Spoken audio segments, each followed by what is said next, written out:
All right, so welcome to Happy Hour with Heather and Guest. I'm Andrew. I'm joined by Charles Hi. from the band. Now, is it Ckraft or is it just Craft? We just say Craft, but you can pronounce it the way you like. We don't really mind anymore. So Okay, many yeah, people have different versions. So right. Okay, well, I'm here with Charles from Craft. Um, I had a chance to listen to the latest release, which is titled Epic Discordant Vision, which yes, I it is. believe was released earlier this month. I think June 3rd. Yes, just 1 week ago. Yeah. Gotcha. And it's Mm. funny because I had spoken with Laurent from the band Kilter, uh, Oh, Laurent David. Yeah. and I was curious if you had known each other, since you don't play the same type of music, but Kilter also uses a saxophone.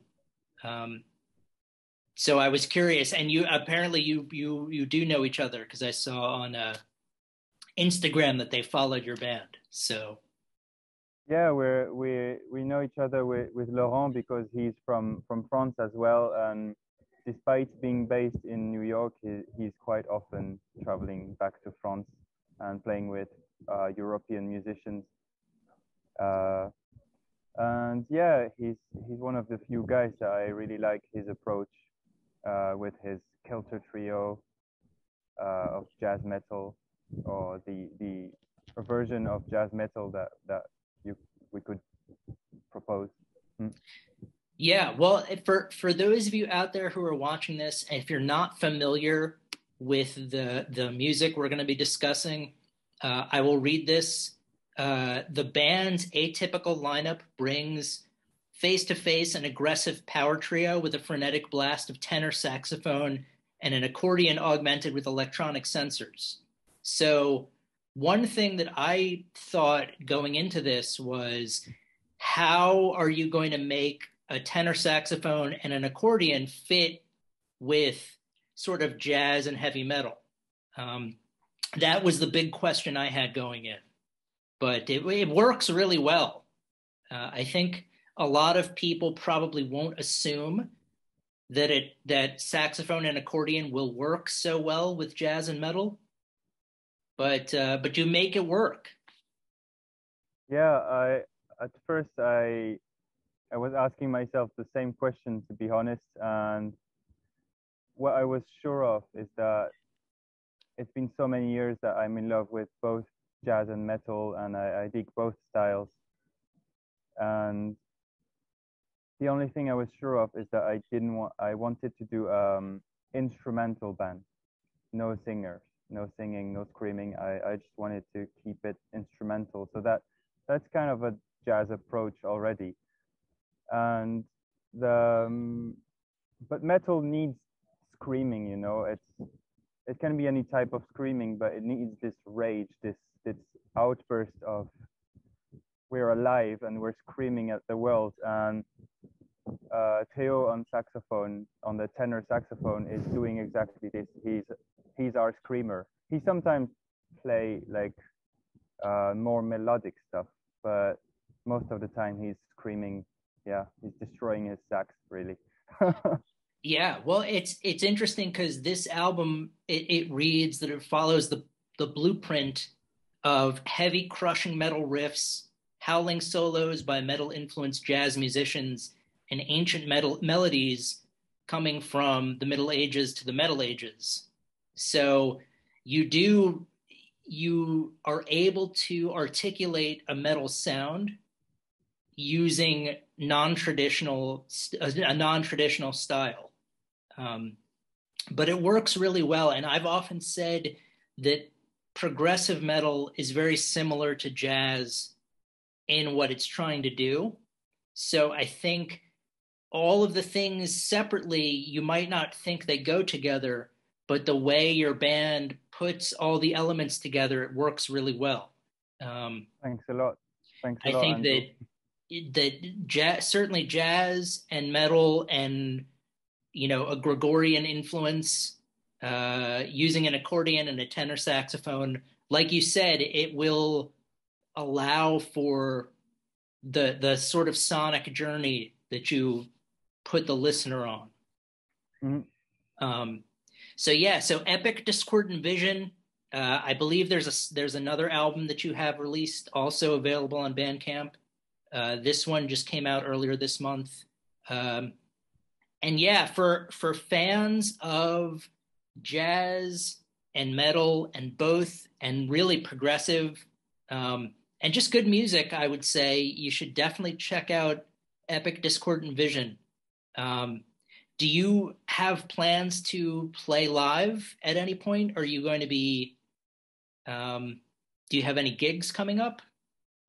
Yes, actually, this music is, I really wrote this music for live performances. It's really tailored for live. It's a live band, and everything that is played on the album is what we play live. There is no added track or added synthesizers, or we didn't add anything. It's only our five voices, and it's just, if you come to our concerts, we will play the same things that are on the album, and it will sound the same, just more rough and powerful because it's live.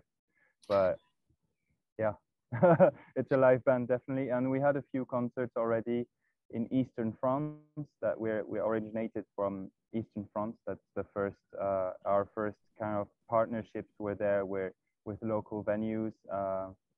And now we're more like, most of the band is based in Paris, and so yeah, we played 2 weeks ago, just before the album was released. We play in kind of an underground X train station, weird jazz, jazz and beyond venue that hosted us, and we we yeah, we have a few dates coming up, but it's only in France for now. Sorry guys, but Right. we wish to cross the sea as soon as possible.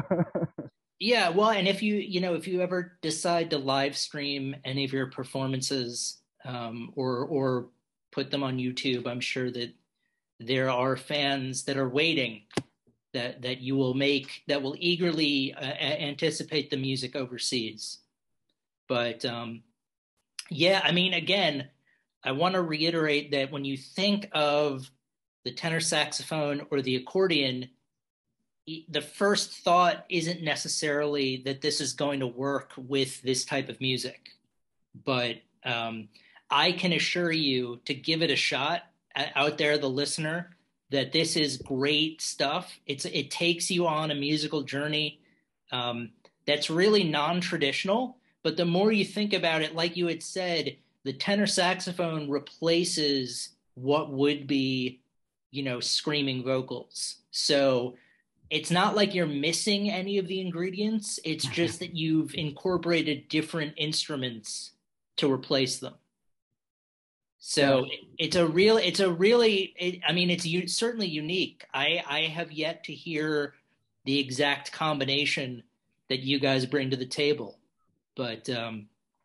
but I will say I enjoyed it. I'm looking forward to listening to the album because I feel like it's also very nuanced. There are a lot of small things that I probably didn't notice the first time I listened to it. Now, do you have a classical background, or um, that's a very broad question, because we're five members, and all of them are from different backgrounds. So I can just detail one by one if you like. Very yeah, well, short. I would imagine the influences are probably varied, but it would seem that one or more of you probably have a classical background. I'm just assuming.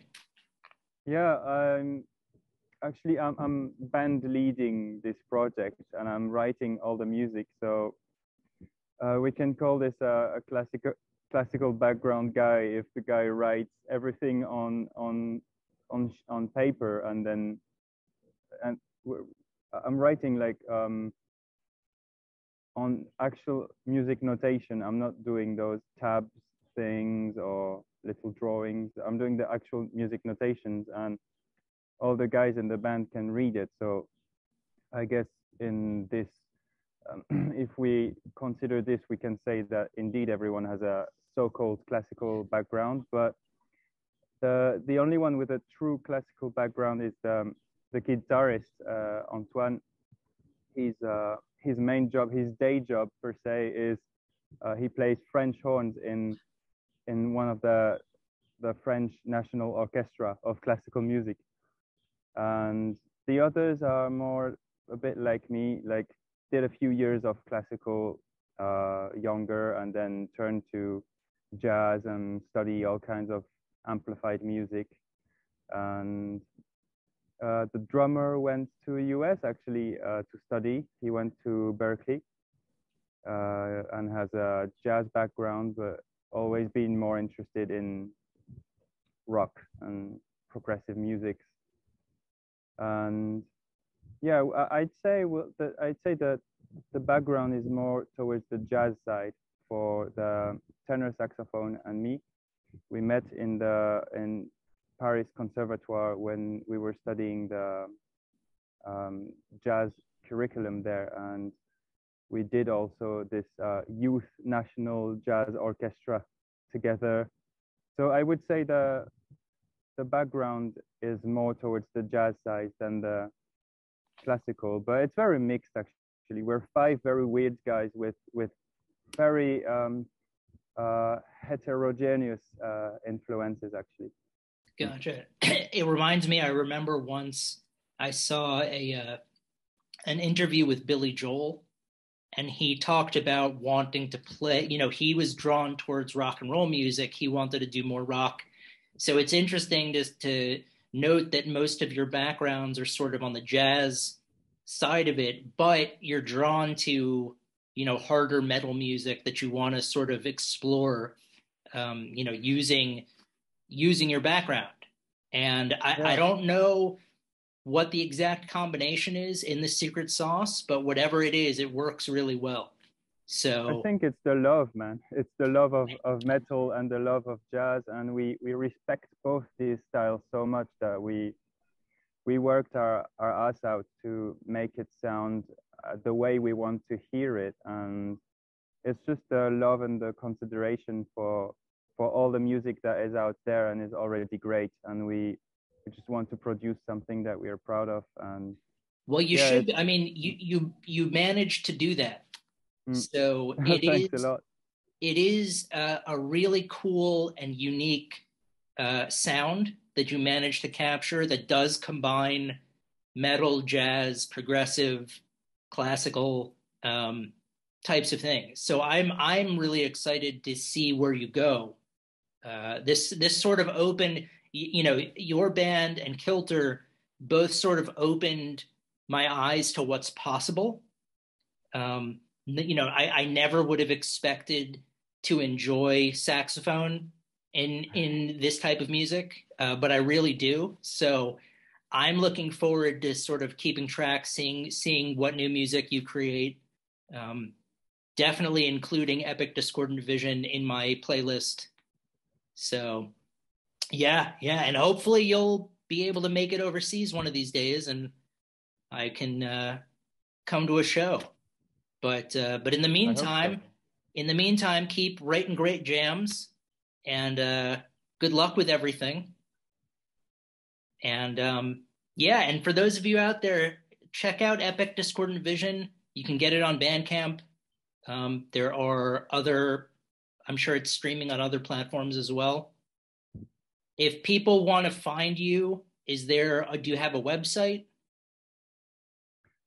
People can easily find us on socials, Facebook, Instagram, and YouTube. Sorry for the delay. No, it's all good. And I have a personal website, so I guess it's just easier on socials. We're trying to be as active as possible, especially on Instagram, to release a lot of snippets of things coming up, and yeah, trying to always keep our audience waiting for new things. And yeah, I would suggest people follow us on Instagram, and if they don't have it, then YouTube and Facebook will also provide you a lot of things to watch and to read about us. And thanks a Cool. lot, Andrew, for having me here today talking about this project Oh yeah, that we it's my love and pleasure. we're yeah. Thanks a And lot, Andrew. good luck with everything. And I Yeah, look forward to hearing new jams in the future.